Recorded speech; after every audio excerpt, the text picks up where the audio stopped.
নমস্কার বন্ধুরা, simple cuisine with রুমকির চ্যানেলে সকলকে স্বাগত জানাই। সামনেই দোল উৎসব আসতে চলেছে। নানা রকম মিষ্টি বানিয়ে থাকি এই দোল বা হোলিতে। এইবার দোলে লবঙ্গ লতিকা বানানো যাক। খুব সহজ একটি রেসিপি এই লবঙ্গ লতিকা। আসুন দেখে নেওয়া যাক কেমন করে লবঙ্গ লতিকা বানাই। বলে নিয়ে নেব 1.5 কাপ ময়দা, সামান্য দেব নুন, 1.5 চা চামচ ঘি দেব। ঘিয়ের বদলে আপনারা রিফাইন তেলও দিতে পারেন, তবে ঘিয়ের স্বাদ তো একটু আলাদা হবেই। হাত দিয়ে ময়দাকে ভালোভাবে মেখে নেব, কিন্তু আমার মনে হচ্ছে ময়ামটা ঠিক হয়নি, মুঠোতে ঠিক মতন পাকটা আসছে না, তাই আরও 1 চা চামচ ঘি এর মধ্যে দিয়ে দেব। এবার ভালো করে মেখে নেব। এবার দেখুন মুঠোতে একটু চাপ দিতেই ময়দা পাক ধরছে, আর আরেকটু চাপ দিতেই ঝুরঝুর হয়ে যাচ্ছে, মানে ময়াম একদম ভালো হয়েছে।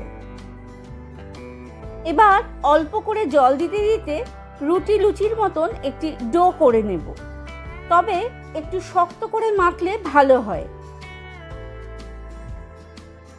আমি কিন্তু ময়দাকে একটু শক্ত করেই মেখে নিয়েছি।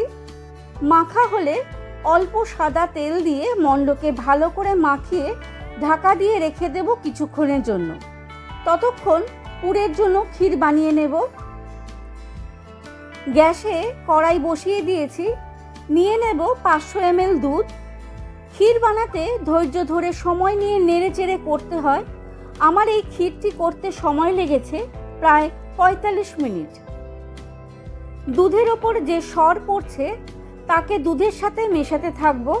মিডিয়াম টু লো ফ্লেমে ক্ষীর হতে থাকুক, ততক্ষণে আমি একটু আমন্ড বাদাম ক্রাশ করে নিই। এদিকে ফুটন্ত দুধ থেকে 2 হাতা দুধ আমি একটি বোলে নামিয়ে নেব।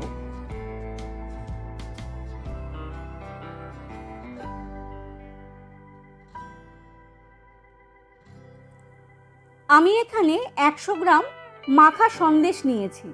এই মাখা সন্দেশকে তুলে নেওয়া দুধের সাথে ভালোভাবে মিশিয়ে নেব। মাখা সন্দেশের বদলে আপনারা খোয়া ক্ষীর, কনডেন্সড মিল্ক কিংবা গুঁড়ো দুধ ব্যবহার করতে পারেন। এদিকে দুধ জাল দিতে দিতে বেশ ঘন হয়ে এসেছে। এবার মাখা সন্দেশ মিশ্রিত দুধ ফুটন্ত দুধের মধ্যে দিয়ে দেব। 2 টেবিল চামচ দেব চিনি। মাখা সন্দেশে কিন্তু বেশ মিষ্টি থাকে, তাই সেই বুঝেই মিষ্টি দেব। ক্ষীরের স্বাদকে বাড়িয়ে তোলার জন্য দিয়ে দেব 1 চুটকি এলাচ গুঁড়ো। এবার দেব ক্রাশ করে নেওয়া আমন্ড বাদাম। ক্ষীর কিন্তু বেশ ঘন হয়ে এসছে। ক্ষীরকে একদম শুকিয়ে নেওয়ার জন্য একটি বাটিতে 1 চামচ চালের গুঁড়ো অল্প জলের সাথে মিশিয়ে ক্ষীরে অল্প অল্প করে দিতে থাকবো এবং নাড়তে থাকবো। এতে ক্ষীর বেশ আঠা আঠা তৈরি হবে।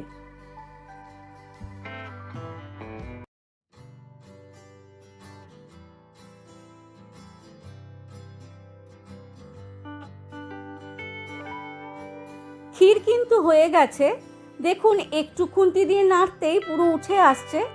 ঠান্ডা হলে আর একটু টাইট হয়ে যাবে। এবার বানিয়ে নেব শিরা। গ্যাসে কড়াই বসিয়ে কড়াইতে দিয়ে দেব 1.5 কাপ মতন চিনি আর 2.5 কাপ মতো দেব জল।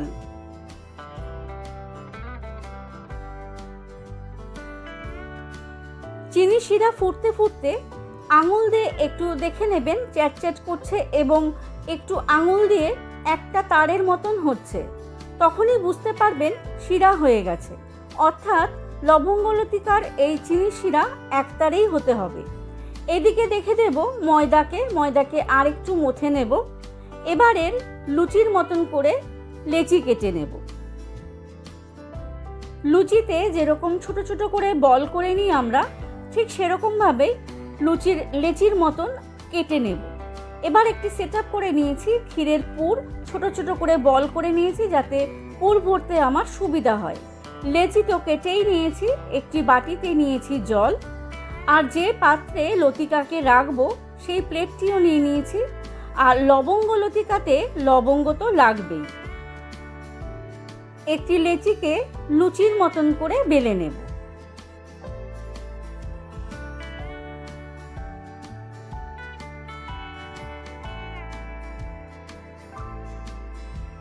মাঝখানে দেব অল্প করে ক্ষীরের পুর। দুই ধার দিয়ে আঙুলের সাহায্যে জল লাগিয়ে নেব, এতে আঠার কাজ করবে। এবার এক ধার দিয়ে ফোল্ড করে দেব। একটু চেপে চেপে একটি স্কোয়ার শেপ দেওয়ার চেষ্টা করব।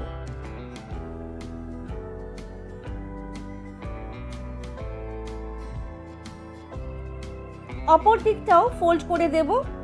আঙুল দিয়ে আবার একটু চেপে চেপে দেব।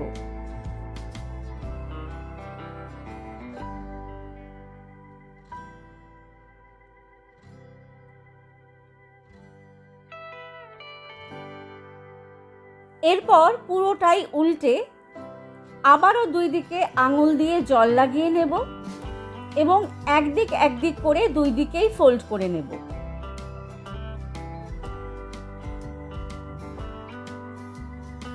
দুদিকের ফোল্ড করা হয়ে গেলে মাঝখানে একটি লবঙ্গকে গুজে দেব।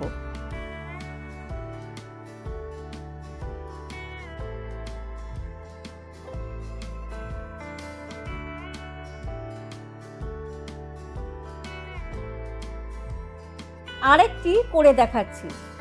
বিগিনারদের জন্য একটি ট্রিক বলে দিই। দুদিকের যে আঙুল দিয়ে জল লাগিয়ে নেবেন সেই ফোল্ডটি যেন একদম পুরকে কভার করে দেয়, যাতে ভাজার সময় পুর যেন বেরিয়ে না যায়।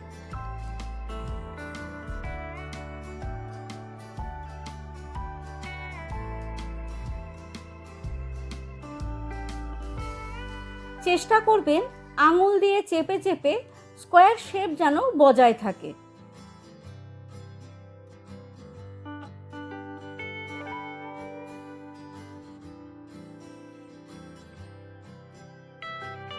লতিকাগুলিকে ভাজবার জন্য কড়াইতে তেল আগে থেকেই গরম হতে বসিয়ে দিয়েছিলাম। গ্যাসের ফ্লেম কিন্তু লো টু মিডিয়াম থাকতে হবে। তেল বেশি গরম হলে চলবে না। তেল এতটাই গরম হতে হবে যাতে লতিকাগুলি তেলে ছেড়ে দিলে নিচের দিকে আস্তে আস্তে ভাজা শুরু হয়।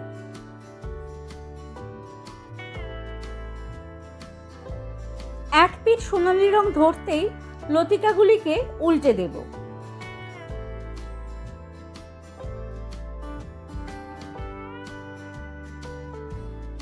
দুই দিকেই ভাজা হয়ে গেলে তেল থেকে লবঙ্গ লতিকাকে তুলে চিনির শিরার মধ্যে ডুবিয়ে দেব। একটি চামচ দিয়ে একটু উল্টে পাল্টে দেব যাতে শিরার কোটিং ভালোভাবে লবঙ্গ লতিকায় লাগে। কিছুক্ষণ ভিজতে দিয়ে সার্ভ করব। হয়ে গেল দোল স্পেশাল রেসিপি লবঙ্গ লতিকা। ভালো লাগলে একটি লাইক দিয়ে যাবেন এবং বন্ধু বান্ধব আত্মীয় স্বজনের সাথে রেসিপিটিকে শেয়ার করে নেবেন। আজ এই পর্যন্তই। নমস্কার।